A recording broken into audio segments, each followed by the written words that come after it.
So guys, dito ako ngayon. Yan. Sa Matarik, di ba? Aakit pa ako dito guys, oh. Siguro nasa 25 kilo ang dala ko. Ha. Maya na nga. So guys, what's up sa inyo? So nandito ako ngayon sa probinsya. So bibigyan ko lang guys ng mga secret tip kung paano mamuhay pag nasa farm o nasa bundok ka. Ito, unang-una sa lahat guys. So unang-una, pag nasa probinsya ka, well, as you can see, so hindi natin alam kung anong panahon. So ang panahon dito ay... So tag-init dito guys. Hindi siya totaling maulan. So dahil sa tag-init, ito naman ang tips kung sa panahon ng tag-init. So maglalakad-lakad tayo dito sa farm. So unang-una, kapag nandito ka sa farm, dahil sa tag-init, iwasan nyo pa rin guys maglakad-lakad sa mga madamo kasi pag tanghaling tapat, sabi nga nila, pag tanghaling tapat daw, ang mga makamandag na ahas ay yan po ay kasalukuyan naglalakad-lakad. Iwas po tayo. Kahit tag-init sa probinsya, dapat kayo magsuot ng... So, kailangan nyo pa rin yan kasi in case of meron kayong matapakang ahas, ay hindi pagka ito man ay kakagat, ay hindi ito basta-basta makakagat sa inyong balat. Kasi una-una, ang buta po ay bukod sa sabi nating makapal, goma na rin po ito. At medyo may pagkahalong pagka-plastic din tong buta. Kaya kung sila man ay kakagat, ang ngipin nila hindi naman ganun kalakas at hindi naman ganun katibay ang ngipin ng ahas. So, protektado ka pa rin. So, yun ang unang tips na dapat mong gawin kapag nasa farm ka. Kahit tag-ulan, tag-init. Hindi porket kay pag tag-ulan, kaka lang magsusuot ng bota. So, hindi po ganun. Dapat nakasuot ka pa rin ng bota sa panahon ng tag-init or kahit tag-ulan. So, yan po. Ang purpose naman po kung bakit ay nagbubota ka pag tag-init sa farm is for your protection sa mga ahas or sa mga insekto na pwedeng kumagat sa'yo. So meron din pala ako sa inyo mga ipapakitang lugar dito na sobrang ganda at kapag nandito ka sa probinsya, unang-una magkakaroon ka ng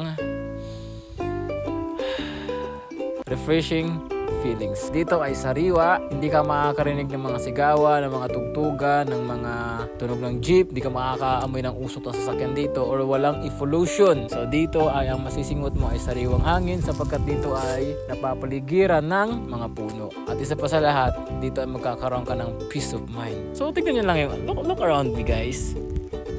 Kita nyo ba yan? Oh, yan oh. As you can see, oh. So, as you can see, pag nakatira ka dito sa gantong probinsya or sa gantong klaseng lugar, somewhere, basta kung saan ka man, pag nakatira ka sa gantong klaseng lugar, ay magkakaroon ka talaga ng less problem, less stress, at saka yung depression, mawawala din yan. So, alam nyo guys, sa totoo lang, pag namuhay ka sa probinsya, ang masasabi ko lang sa inyo ay masagana sa probinsya eh.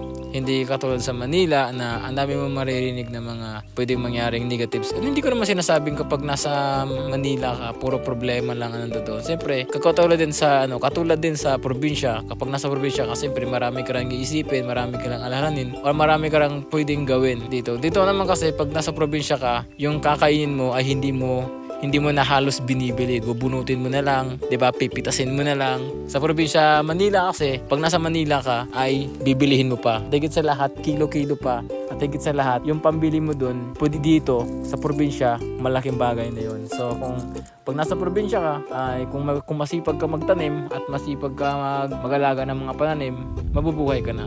Sa syudad ka naman, dapat masipag ka talaga. Kasi pag wala kang trabaho, wala kang ipabili ng pagkain. So ngayon, dahil dito sa lugar na ito ay tahimik, dito ang maririnig mo ay simoy ng hangin, huni ng ibon. Pag nagsasalita ka, para bang alam mo yun, pag nagsasalita ka, parang ang lakas-lakas ng boses mo. Kasi nga, sa sobrang tahimik ng lugar, ay alam mo yung point na tahimik yung lugar, parang ikaw lang yung nagsasalita. Dito, kahit magsalita ka mag-isa, hindi ka magmumukhang baliw kasi wala namang nakakakita sa'yo. Hindi sarili mo na. Although dito sa tinitirhan, dito sa probinsya na ito, ay masarap dito guys. Sa totoo lang, masasabi ko sa inyo, masarap dito manirahan. So, kagaya no, kung naririnig yung ang paligid, mananahimik muna ako ng ilang sandali.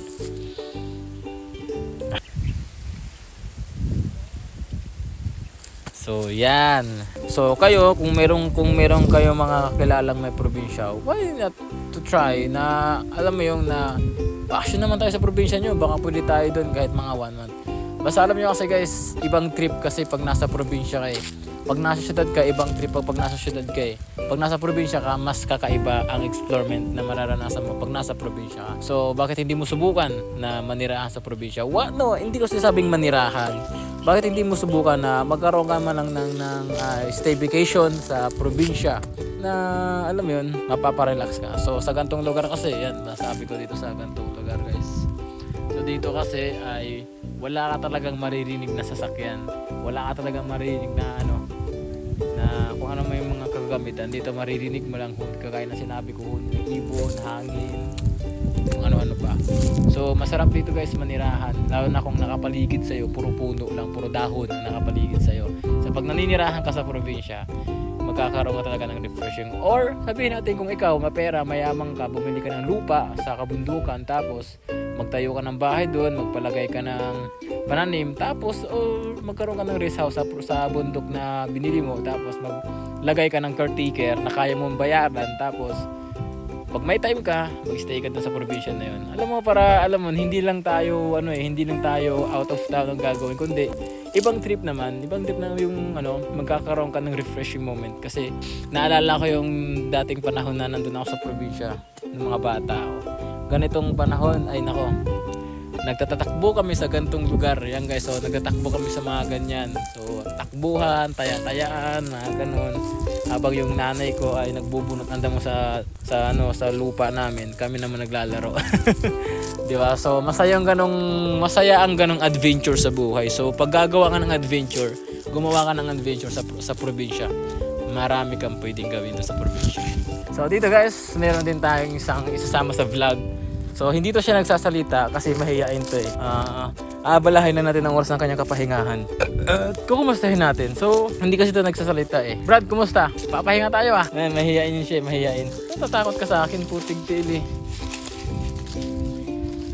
Ito.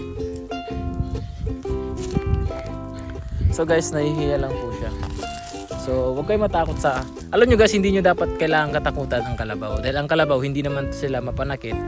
At hindi ito sila basta-basta nananakit. So hanggang much na ipinakita mo sa kanila na na kumbaga yung hindi ka katakot-takot na tao, or wala kang gagawing action na pwede silang matakot. So I think this is bata pa to eh. Nasa ilang months pa to. Sabihin natin hindi ko na alam eh. Kasi bago pa siya eh. Yan. So bata pa siya. Yan ang ating kaibigan na hindi nagsasalita. So sa probinsya, mahalaga ang mayroon kang alagang kalabaw. So, kung alam niyo bakit mahalaga mayroon kang alagang kalabaw, kasi unang-una, malaking tulong po at malaking bagay po ang pagkaroon ng kalabaw. Sa pag-isa kang farmer, malaking tulong po yan. Dahil hindi lang po yan dahil masipag siya or malakas siya, kundi sa lahat ng mga presahang trabaho, nakakatulong po yan. Pag kayo manirahan sa probinsya, dapat bumili ka ng kalabaw. Naman guys, ang ating pupuntahan ay isa sa mga patag na lugar dito sa probinsya. So last days, pinyahan po yan guys. So natikman ko na rin po ang lasa ng pinya dito. And Mamma Mia. So mainit ngayon. So maswerte kami dahil hindi ito sa panahon ng tag-ulan. Kasi madalas pupunta kami dito sa lugar na to ay tag-ulan. Sabi naman sa kasama namin ng mga local people dito sa probinsya na to ay pag ganitong month daw talaga ay tag-init dito. By next month doon magsisimulan naman ang ulan na may half init. So look, masyadong patag tong lugar na to guys. Patag na patag siya. So nakita nyo naman, patag na patag yan.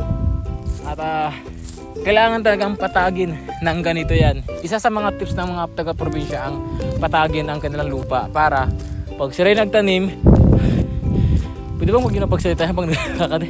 Kasi inakyat ko kasi And look at this view guys. So di ba? Tignan nyo yung view na yan. So, kita nyo yung mga kabundukan dyan. Kasi kung bakit nakita ko na po ang tanawin, kasi nasa mataas na lugar na po ako. At yun, ang baba doon ako galing. At itong tinutukan ko ngayon, ay mataas na lugar na po ito. So, kung makikita nyo, alam nyo guys, kung makita nyo na sa personal itong nakikita ko, hindi lang puro building, hindi lang puro mall ang nakikita mo, hindi puro bahay, squatter, ang magiging view mo or makikita mo doon. Dito sa street din, di ba? Pero dito, ang makikita mo ay napakagandang tanawin guys. So makikita niyo no? Di ba? Siguro yung mga talagang laking Manila, pag nakita nila yung ganyang view, talagang mamamangha sila eh. So nandito tayo sa Silong, matagal na panahon din. Hindi naman sobrang tagal na panahon din na nakapunta ako or nakabalik ako sa ganitong lugar. Pero, siyempre, na-miss ko rin eh. Na-miss ko rin magpasyal-pasyal sa mga ganitong klaseng lugar dahil nung lumaki ako sa syudad, puro putik tail, puro gadget na lang kaharap ko eh. Puro computer, cellphone, kung ano-ano man. Pero dito, pag nasa probinsya ka, dito talaga, dito ka magkakaroon ng sipag. Hindi lahat, pero guys take note, hindi lahat ng nakatira sa probinsya masisipag. May iba din talaga doon na ubo din ng tamad. Tamad pa sa mga taong nakatira sa syudad. Dito kasi sa ang pagkaibahan naman sa probinsya at saka sa Manila. Sa Manila, yan, sa syudad kasi, pag nasa syudad ka, maraming dahilan, maraming maging reason kung bakit tinatamad ang isang tao o bakit nagkakaroon ng pagiging tamad na pamumuhay ang isang tao. Dito naman, pag nasa probinsya ka naman, dito, o sa alam ko to, isa to sa mga ugali ng mga magulang sa mga taga-probinsya na kapag ang kanilang mga magulang ay pumupunta sa bukid o sa uma nila para magtanim, manguha ng kanilang kakainin, ay sinasama nila ang kanilang mga anak para makita nila kung ano ang trabaho ginagawa ng magulang. So diyan ba sa syudad, sinasama ka ba ng nanay mo sinasama ka ba ng nanay mo or ng tatay mo sa trabaho nila para makita mo kung anong ginagawa nila, 'di ba? Hindi naman, bawal ka doon sa opisina, bawal ka doon sa trabaho namin, nak, bawal doon, 'di ba? So dito, pag nagtrabaho ang magulang, hindi pwede, hindi bawal. Talagang pinupush pa ng mga magulang na sumama ang kanilang mga anak. Ikaw sumama ka para sumama ka doon sa bukid. Alam mo, ginagawa ng lola ko yan dati. Yung nanay ko, ayaw ng nanay ko na sinasama kami dati sa bukid ng mga una-una pa lang eh. Pero yung lola ko talagang, anong ginagawa nyo? Sumama kayo samahan nyo nanay nyo doon sa bukid. Kaya nasanay akong umakyat ng bukid dahil nung bata pa ako. Sinasama ko ng lola ko para daw malaman namin kung ano daw ang pamumuhay sa probinsya at kung paano daw mamuhay o paano magtrabaho sa probinsya. Anong pagkakaibahan ng pamumuhay sa probinsya. Ay kung alam mo ang buhay sa probinsya, share mo na lang. So guys, ilan lang po muna ang ating mga sa pamumuhay sa probinsya. Natatawa ako sa ginagawa ko. So, lintik na. So by the way, in this place, so I hope na nag-enjoy kayo o nagkaroon kayo ng konting idea. May dala pala akong kamuting kahoy kasi iuwi ito sa Maynila. So ay naglalakad na kami pa uwi dahil uwi na kami ng Maynila. Thank you for watching kung umabot ka man sa kabanatang ito. So yan, mainit. So alas 12 pa lang po ng tanghali.